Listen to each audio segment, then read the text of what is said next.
Merci beaucoup, mais pas que. Bon, soufflez, c'est la dernière. Il reste plus que quelques minutes et vous aurez le droit de poser des questions.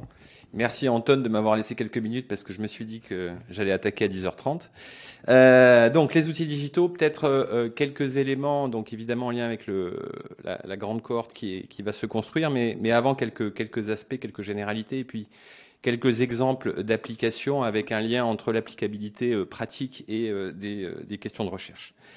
Alors mes conflits d'intérêts, mais les éléments de contexte que je rappelle souvent, c'est des éléments aussi en lien avec l'applicabilité possible de ce qu'on va évoquer après. C'est tout d'abord évidemment un équipement en termes de captation d'informations sur le plan digital, notamment passive, qui devient de plus en plus possible puisque l'ensemble de la population aujourd'hui est équipée à minima d'un smartphone et de plus en plus notamment de montres connectées.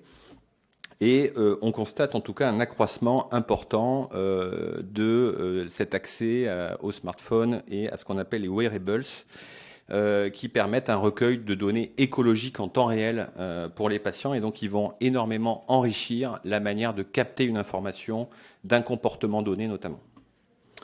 Alors, quand on parle de ces outils digitaux, en général, ça se résume le plus souvent au smartphone et aux montres connectées. Mais vous voyez qu'il y a évidemment plein d'autres wearables, capteurs comme ça, qui permettent de recueillir cette information. Bon, je crois qu'il faut être pour le moment raisonnable et essayer d'utiliser en tout cas des outils qui seront facilement déployables dans un second temps. Mais on peut en tout cas imaginer de capter ces informations à travers tout un tas de capteurs. Alors, on va parler bien évidemment d'une notion qui est le digital phenotyping, et qu'il faudra évidemment à un moment donné définir. Donc c'est finalement la quantification d'un phénotype humain au niveau individuel qui va se faire via des données qui vont provenir d'appareils numériques personnels et portés par les patients. C'est associé à un énorme défi puisque mettre en place des outils de recueil, d'agrégation, de traitement de ces mesures écologiques doit se faire en lien avec la caractérisation clinique des patients et essayer d'extraire des phénotypes donc quantitatifs et objectifs. Et c'est ça l'intérêt du phénotype digital, c'est de passer de mesures finalement relativement subjectives à des mesures objectives. Alors, ça ne sera pas l'objet de mon propos, mais évidemment, c'est associé à de nombreuses limites, des limites éthiques, et vous allez voir quelques exemples en recherche où on peut quand même s'interroger sur le côté intrusif du recueil de ces données, des limites organisationnelles, des limites d'acceptabilité auprès des patients, mais bien sûr auprès des professionnels, et donc tous les professionnels ne sont pas prêts à aller forcément dans le sens du phénotype digital. Alors, un exemple, vous voyez ici, alors je vais reparler de cet exemple de publication, mais mesure de données brutes, en fait, à travers des outils qui permettent de capter des données physiologiques, des données de mouvement, des données en lien avec le smartphone ou autre. Et ces données, il va falloir les cleaner, comme on dit, il va falloir enlever les bruits, enlever les mesures des fois qui sont pas tout à fait exactes. D'ailleurs, à ce propos, j'en parlerai après, mais on a fait tout un travail, notamment sur les montres connectées de revue, parce que pour toutes les montres connectées disponibles sur le marché, vous avez des écarts de mesure pour une même variable. Et donc, c'est très important à un moment donné aussi de positionner, de valider la manière dont ces outils mesurent une donnée, un GPS, une activité physique, etc. Une fois que vous avez ça, vous avez une caractérisation à un niveau relativement faible de l'activité physique, de l'état de sommeil, etc. Et à un moment donné, on va fusionner ces données pour créer des patterns d'activité, de sommeil, de communication, de localisation, de stress, etc., qui eux-mêmes nous permettront à terme de définir des états cliniques, humeur, dépression, sommeil, socialisation, risque suicidaire, etc. Donc des intérêts en termes de dépistage, de diagnostic, de monitoring des patients, de prédiction d'un risque et bien sûr de traitement personnalisé. Alors tout ça, évidemment, que ce soit les outils digitaux qui permettent de recueillir en temps réel, on pourrait dire 24 heures sur 24, de façon objective, des données de façon massive, ça, plus ou moins combiné avec des données génétiques, d'autres biomarqueurs, évidemment, vont énormément favoriser ce qui nous intéresse aujourd'hui, à savoir la psychiatrie de précision. Alors, quelques exemples, pour revenir sur l'exemple précédent. Premier exemple, un modèle de digital monitoring personnalisé qui va permettre, alors je vais passer celle-ci, je vais surtout vous présenter celle-là, de lier des données objectives avec des mesures subjectives, par exemple de l'état dépressif. Vous avez ici un suivi du pattern d'activité d'un patient sur 2 semaines à peu près. Et vous voyez très clairement que sur la PHQ-9 qui nous donne une idée du score de dépression, un score de dépression initialement, vous voyez sur le mois de mai qui était plutôt modéré, une dépression plutôt modérée, qui va s'améliorer au mois de juillet, vous voyez, et qui est très bien corrélé au niveau d'activité physique qui va augmenter avec des niveaux qui peuvent être précisés d'un point de vue catégoriel avec un niveau de sédentarité, un niveau moyen d'activité ou un niveau important. Et vous voyez que plus l'état dépressif s'améliore, plus le niveau d'activité va augmenter. Donc évidemment, on peut imaginer une personnalisation dans des outils de télésurveillance, par exemple, qui permettraient de prédire l'amélioration ou les rechutes des patients. Un deuxième exemple qui a été présenté au Congrès américain cette année, qui consistait auprès de 600 patients à utiliser les messages adressés aux patients sur un portail sécurisé du Stanford Healthcare, avec au préalable l'identification de 2 groupes, des groupes de patients qui présentaient une comorbidité dépressive ou anxieuse et des groupes de patients qui n'en présentaient pas dans une population de patients diabétiques. Donc l'idée, c'était de dépister chez des diabétiques un risque de troubles anxieux ou de dépression. Et pour cela, en fait, ils ont utilisé des modèles connus, existants, tels que GPT, mais pas que. Vous avez Gemini, vous avez le modèle de Meta. Et ils ont essayé de regarder la performance pour identifier justement des patients à risque de troubles anxieux ou de dépression. Et les premiers résultats sont assez intéressants puisque vous voyez, alors je vous ai traduit ce que signifie chaque point. Le F1 score, c'est la performance globale du modèle. Le recall, c'est l'équivalent de notre sensibilité. Precision, c'est la fiabilité des positifs. Et accuracy, c'est la proportion totale de bonnes prédictions.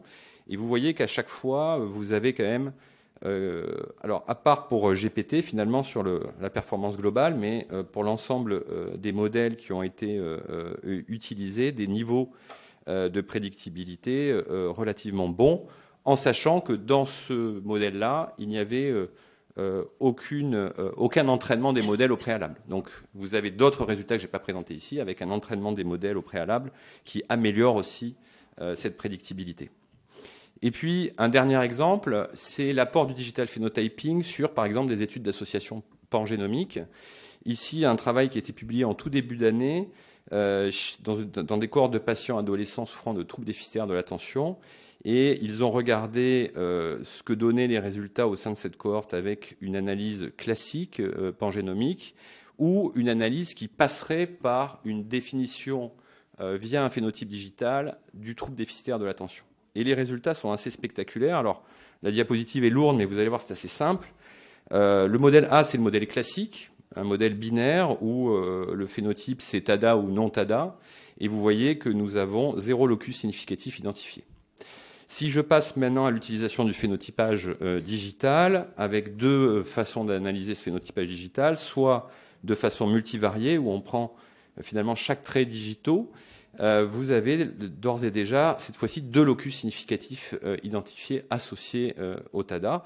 Et si j'utilise un score de risque qui intègre tous les phénotypes digitaux qui ont été réalisés, cette fois-ci, on arrive à 10 locus identifiés. Donc, on voit l'apport en termes de puissance, en termes de précision que peut apporter le phénotypage digital des patients. Et donc, évidemment, c'est un intérêt pour nous, dans la cohorte Frenchman, de pouvoir avoir comme ça un certain nombre d'idées qui permettront de mieux phénotyper les patients à l'avenir. Alors justement, les perspectives sur notre cohorte Frenchman, ça a été déjà largement évoqué, mais concernant les outils digitaux, on aura finalement deux grandes parties. On aura une application smartphone qui s'appelle Canopé et qui a une grande originalité puisqu'elle permettra de faire passer des auto-évaluations auprès des patients sur la base de questionnaires standardisés, mais avec l'utilisation d'un agent conversationnel.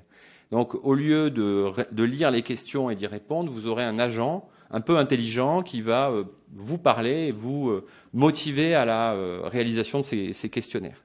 Et puis, vous aurez également une montre connectée qui sera fournie à chaque patient au final tout au long de l'année et qui permettra de recueillir tout au long des 12 mois de participation de chaque patient des données d'activité physique, de sommeil, de fréquence cardiaque qui vont enrichir justement le recueil d'informations.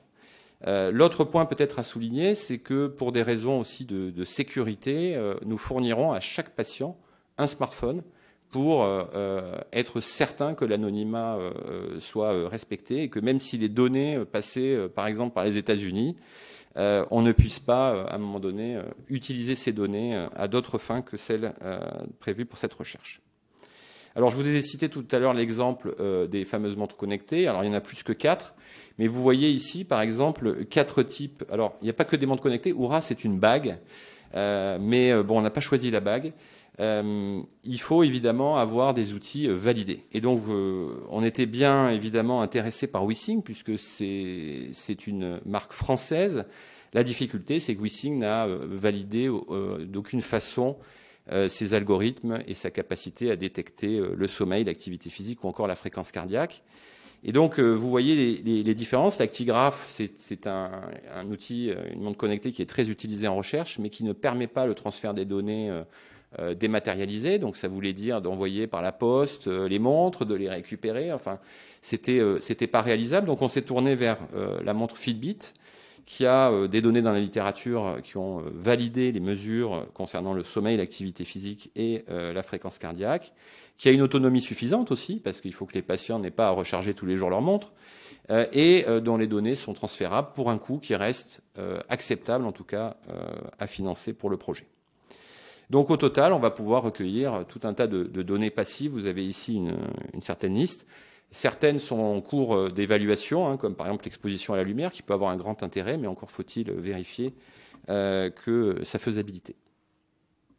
Voilà, et puis ça a déjà été dit, une fois qu'on aura récupéré toutes ces données, il va falloir les envoyer dans un entrepôt de données et les partager avec les autres données recueillies, génétiques, immunologiques, d'imagerie, etc., d'électrophysiologie, comme ça vous a été présenté. Alors moi, j'ai osé ne pas mettre le journal Sciences Médecine. J'ai fait un petit peu de pub pour l'appel à projet sur le grand défi numérique en santé mentale que je copilote, afin de vous rappeler que la deadline, c'est le 30 septembre. Je vous ai mis le petit QR code si vous voulez monter un consortium avec un industriel pour vous lancer aussi sur la question du numérique et développer un dispositif médical numérique pour nos patients ou pour les professionnels. Voilà, je vous remercie de votre attention.